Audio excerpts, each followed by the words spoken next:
So we're going to have a go at creating a gradient. Now a gradient is where you blend your tones from dark to light. So we're going to have a little go at creating a dark, medium and a light tone and see if we can blend. So my little tip is just to set out where your dark is going to go, where your medium is going to go and where your light is going to go, and that allows you to just work across, reducing your pressure to make sure that you show good variation of tones. So when we're shading, nice neat shading is where you just do a little bit at a time.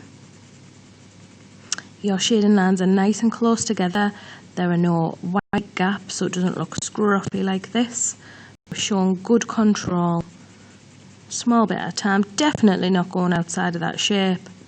The reason that we are working horizontally and working in this direction is because, as I've taught you before, when we're shading a shape, regardless of what shape it is, a sphere or a rectangle, we always follow the longest line of that shape.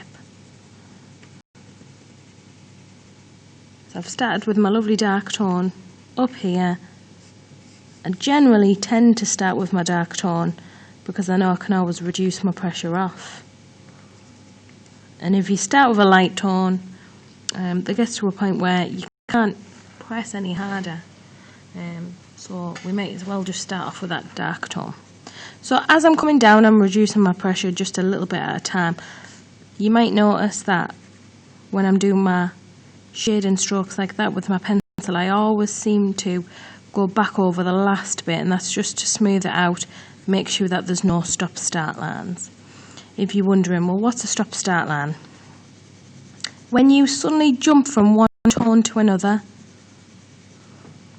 just like this, where it rapidly goes from dark to medium, well, that's a stop-start line, and we don't want none of them. We want it to be lovely and blended, just like the example above. So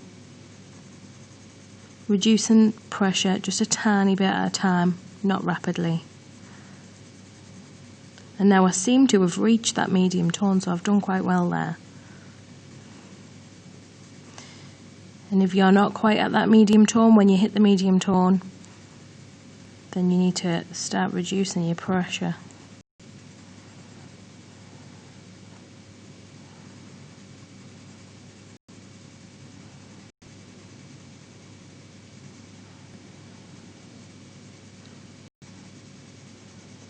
If you're not comfortable shading the way that I am, you might want to turn your paper just to get your hand comfortable,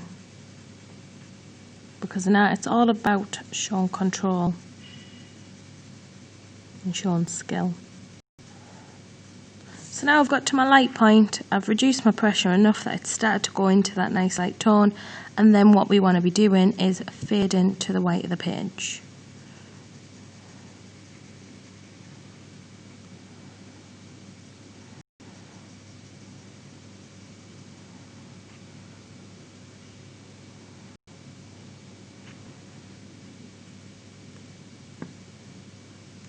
There we go.